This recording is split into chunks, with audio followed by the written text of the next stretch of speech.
Moi, ça y est, franchement, ils me fatiguent, ils m'épuisent, Ouais, ces gens, ils me rendent malade. en Quand attendant. je vois comment ils me font sentir, comment ils me culpabilisent et comment ils me font sentir mal Ouais, quand mais ils en éduquent attendant, leurs c'est enfants. toi qui m'as ramené chez eux. Ce couple-là, moi, franchement, il m'exaspère. Brigitte et Ali, non, mais ils sont toujours en train complètement idéaliser l'éducation. Ils pensent que c'est la réussite, Mais etc. ils pensent que ce toutes sont ces les choses-là. meilleurs parents du monde, Non, ça y mais est. quand tu Moi, vois ça comment me ils parlent de fatigue. leurs gamins, très Oh là là honnêtement, là là. Brigitte et Ali, ah ben dis donc, Ils sont- ça c'est le nouveau couple du siècle. Hein. C'est sûr. T'as l'impression qu'ils ont vraiment l'ingrédient, eux. Hein. Bah écoute, franchement, moi j'ai 2 enfants, eux ils ont 6 enfants. C'est vrai que moi, mes enfants, ils s'expriment un peu plus, mais eux, franchement, ils sont rangés, on dirait des robots, leurs gamins. Mais qu'est-ce que c'est que la vraie éducation, finalement? Eh ben, tu sais, Saïd, si on se replonge dans la parole de Dieu, il est dit que finalement, avoir des enfants, c'est un héritage que Dieu nous donne. Quel il est dit que héritage? c'est une bénédiction, que c'est une Quelle récompense bénédiction? qu'on a en tant que parents et que Dieu nous demande de nous en occuper. Et c'est vrai que même si ce n'est pas toujours facile de nous en occuper, on peut se référer à la parole de Dieu parce que la parole de Dieu, elle nous donne un enseignement pour être les meilleurs parents. Attends, on est dans une société quand même qui, aujourd'hui, très honnêtement, tu regardes Internet, il y a toutes sortes de bouquins, tout se contredit. Et on se demande dans ce folklore, dans ce souk finalement, mais comment réellement éduquer les enfants? Mais quel est véritablement le rôle des parents? Je veux dire, moi je suis complètement perdu avec tout ce que j'entends aujourd'hui, quoi. Moi, je dirais que d'abord, la parole de Dieu, bien sûr, c'est notre guide, mais il y a aussi notre contexte culturel qui nous influence. Et c'est vrai que finalement, des fois, notre contexte culturel, il n'est pas positif. Et il faut savoir des fois rejeter la tradition parce qu'il y a des mauvaises façons de faire. Par exemple, chez nous, en Afrique du Nord, il y a des choses qui sont négatives. Et c'est vrai que quelquefois, on doit se replonger dans la parole de Dieu et se dire, ben là, j'ai fauté et je dois changer en fait mon éducation. Moi je pense que ce qui est important, je ne pense pas qu'on est là pour avoir des enfants parfaits. Mais nos enfants, on doit les amener à l'âge d'adulte. Et pour ça, je pense que c'est beaucoup plus, je dirais, le caractère qui doit grandir plutôt que la connaissance. Et parfois, on est des exemples. Les enfants nous regardent comme des modèles, comme des exemples. Et ce qu'ils retiennent, c'est surtout le caractère. Donc, c'est important pour moi d'avoir des fondements qui soient basés sur la Bible. Et la Bible nous enseigne quand même des fondements qui sont tellement importants, tellement riches. Tu sais, Saïd, malgré les difficultés, on doit vraiment se rappeler que, en fait, c'est important dans notre style d'éducation d'avoir des cultes en famille, de prendre le temps avec nos enfants, de prier ensemble, de gagner des victoires, de lire la parole de Dieu et surtout la prière. Et c'est vraiment au travers de notre piété qu'on peut arriver à éduquer nos enfants de la manière la plus correcte Mais possible. c'est quoi la piété? Parce que des fois, ça y est, tu sais, on a des pressions externes.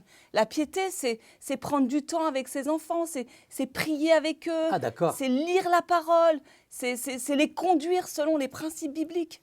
Mais je pense qu'il n'y a aucun comportement, très honnêtement, qui va changer, je dirais, mes enfants. Je pense que mes enfants changeront uniquement par la puissance du Saint-Esprit. Et ça, c'est hyper important pour moi. Aucun enfant, en tout cas pour moi sur cette terre, ne peut plaire à ses parents comme aucun parent ne peut plaire à ses enfants. Ce qui est important pour moi, c'est que nos enfants, les enfants en général, doivent être dépendants complètement du Saint-Esprit. Ils doivent être complètement dépendants de Dieu. Même les efforts les plus sincères, je dirais, ne vont pas améliorer l'état des enfants. Ce qui est important, comme tu l'as dit, dans cette piété, ces vœux pieux, entre guillemets, ce qui est important, c'est une discipline spirituelle. Et cette discipline spirituelle, elle amène un comportement. Et un comportement amène un changement. Un changement amène une transformation. Et cette transformation amènera un caractère selon Dieu qui est véritablement biblique. J'aime bien ce que tu dis, Saïd, c'est vraiment important, mais on doit se rappeler aussi que nous, en tant que parents, on doit être des modèles.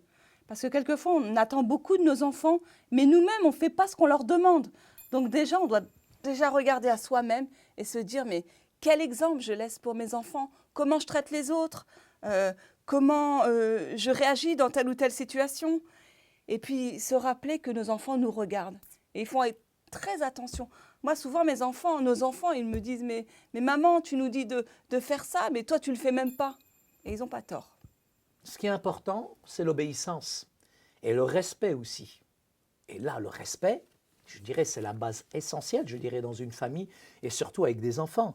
Si les enfants honorent et respectent les parents, là, on est quand même dans une éducation qui est très intéressante parce que là, leur caractère aussi va grandir.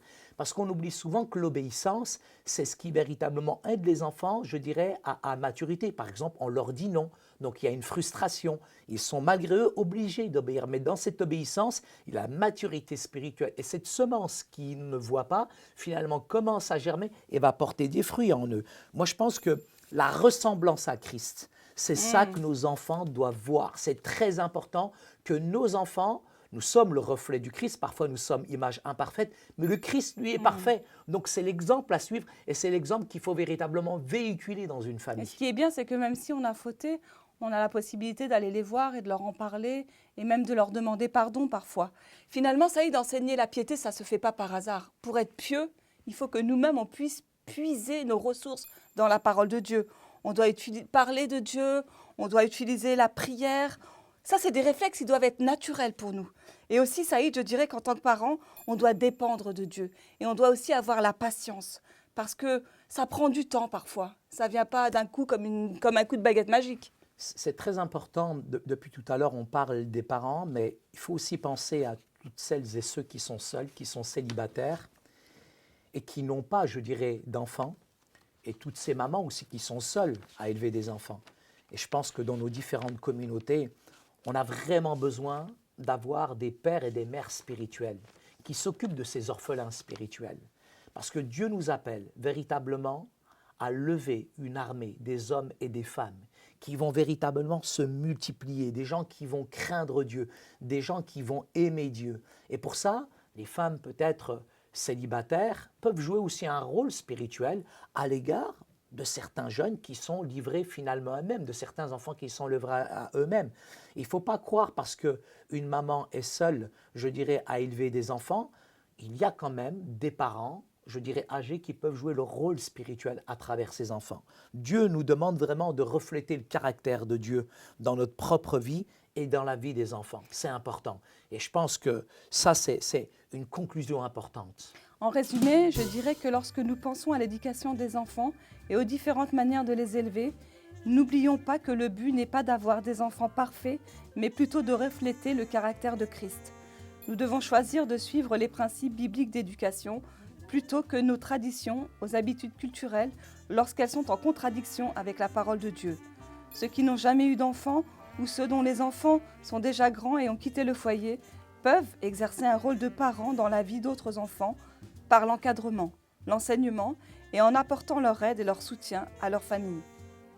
Ah, Brigitte et Ali, quelle affaire. Alors là, par contre, pour la cuisine, c'était nul, hein, pour parler se vanter de leurs enfants et de tout ça. Mais alors là, niveau cuisine, Brigitte et Ali, alors là, Ali Tounsi, laisse tomber, quoi. Mais tu sais, on ne peut pas avoir tous les dons, Saïd.